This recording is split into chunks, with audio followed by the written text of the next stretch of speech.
Mentioned intelligence and heart. So intelligence, we are reading for a long time. We are has some conviction like Krishna is supreme and all. But heart, sometimes if heart is peaceful or something, then we'll have more interest. Sometimes if the heart is disturbed or whatever, you lose the interest. Sometimes you want to give rest, like it's too much kind of. So in that feeling, still we need to continue things or just to take some rest and make it calm and then proceed. See, doubts reside in the heart, okay? So that's why the heart, like the intelligence might be convinced you can write a whole A+ essay on Krishna consciousness, but your heart's not into it, the practice. That's because that's where the doubts are, in the heart. So the intelligence is the element which controls the mind. So that's the mind, right? When we say Yes. heart, or Yes. you know, the mind is easily, you can easily say, I have to take a break, I don't want to do this anymore, whatever, I gotta go do something else. And the intelligence is what discerns, and which controls the mind. No, just stick with it. Like a child might say, I don't want to go to school today. Oh, there's an exam, and you know this, I don't feel like it. That's the mind. But then the intelligence has to say, no, if you don't go to school, the repercussions are going to be worse, because then you have to make up the exam, you'll get extra homework, you won't learn that lesson, you know, so the intelligence has to convince the mind to go do it, you know. So our intelligence and the intelligence of those that we're taking shelter of has to be utilized to control our mind. We can't always do it by ourselves. So, but we have to feed the intelligence, right, with transcendental knowledge. That's why Krishna says that the doubts are destroyed by transcendental knowledge. Slash these demons of doubts, slash these doubts which have arisen in your mind with the sword of transcendental knowledge. Transcendental knowledge is what keeps the intelligence sharp, like a knife, like a sword. And only with such an intelligence can the doubts in the heart be combated. You know, we might lose some battles. A lot of times the mind defeats the intelligence. So a lot of times we'll lose the battle, but we have to win the war. So every time we lose a battle, we should learn, okay, I lost that battle. Why? I did something, my strategy wasn't correct, you know, whatever. And okay, next battle I'm going to win. See, we say when the difficult times we need to totally depend on Krishna, but when difficult times comes, we mostly thinking about plans, how to. We are not at the time. We are not totally dependent. That's a symptom of doubt. Like I have a disease, let's say, so I should go to a doctor, right? But I don't go to a doctor. I try to come up with home remedies. That means I actually have more faith in my ability to come up with home remedies than I do in having faith in that doctor. So when difficult times come, I don't take shelter of Krishna. I make plans. I make strategies. I come up with solutions. Because I actually have more faith in my ability to do so than I do have faith in Krishna or Krishna's devotees. So, like again, the mango, it's very, very, very immature at the beginning, but with proper maturation it comes to the sweet mango. So our faith, we can see our faith is very unripe. But we have to practice, and let that faith improve and increase and mature. But while we have less mature faith or more strong doubts, yes, instead of taking shelter of Krishna, we take shelter of our own mechanisms. So, like your son suggested, the only way to overcome those doubts is just do it. Just take shelter of Krishna. Even though I have faith in myself or whatever, my money or whatever it is that's going to save me, let me just put myself on the limb, as they say, and take shelter of Krishna. And by doing it, that's how you get faith.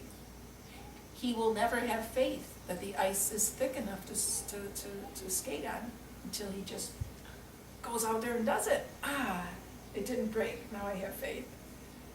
And he didn't do it blindly or stupidly, he saw there were other people out there. So he made an educated, guess that I can also fit on that ice. So we see other people taking shelter of Krishna, we see Prabhupada taking perfect shelter of Krishna, and it worked. So we have to just do it, put ourselves out on the limb, as they say, take the risk. There's no other way. You're not going to intellectually maneuver yourself to that level of faith. You have to just do it. In that faith means we should be ready to accept the troubles also. That's what Arjuna did. There were going to be so many troubles, right? He didn't have faith in Krishna. Arjuna had so many doubts. That's why this book is here. Do you realize we would not have Bhagavad Gita if Arjuna had no doubts? We're very thankful. We are very thankful that Arjuna had so many doubts, because then Krishna spoke the Bhagavad Gita to dispel those doubts. And when Arjuna then came to the level of having full faith in Krishna with no more doubts, he went to battle. And he fought very, very vigorously.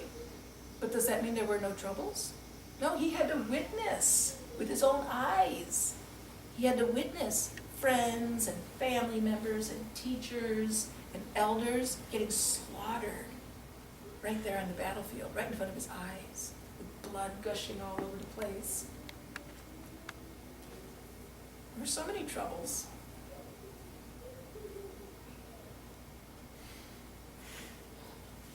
But his faith and his determination was that strong that he was able to overcome those troubles. Nobody said, once you surrender to Krishna, life is going to be a piece of cake. You just slide along smooth. Study Bhagavad Gita. Was Arjuna's life just smooth? Once he said, yes, Krishna, I will fight, did it all just become, wonderful? He sat on the back of the chariot with a nice soft pink cushion and just sat there. No. So many troubles came. But his taking shelter of Krishna did not deviate, and he had no more doubts. Previous to that, he had so many doubts. Therefore, he hesitated. Now he has no more doubts, he doesn't hesitate. But still the troubles are there. The same troubles that would have been there if he fought with doubts. But now his consciousness is fixed. His consciousness isn't troubled. Just because there's troubles doesn't mean our consciousness has to be troubled. So Arjuna didn't have troubled consciousness, is the point.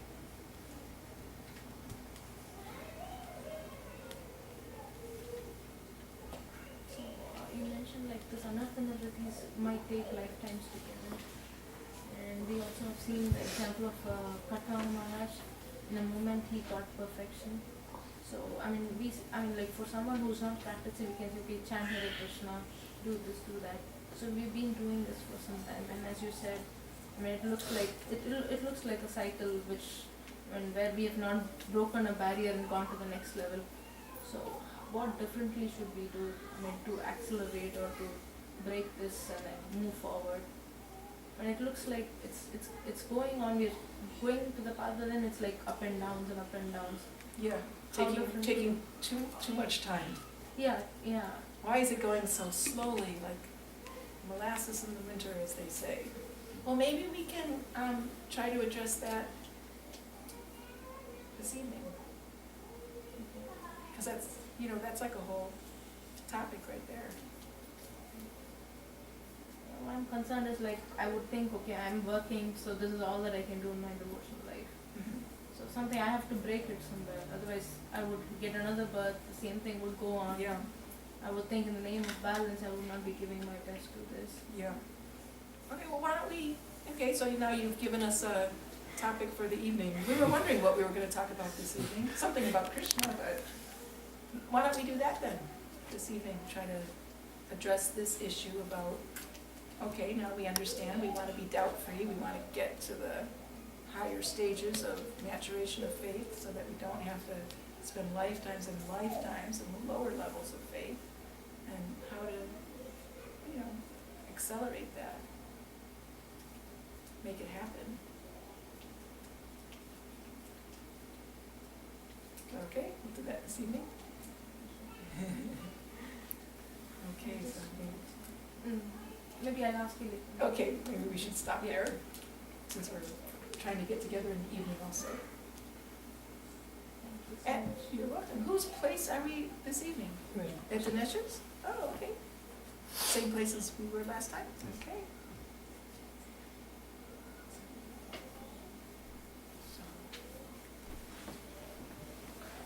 Srimad Bhagavad Gita ki Jai. Srila Prabhupada ki Jai.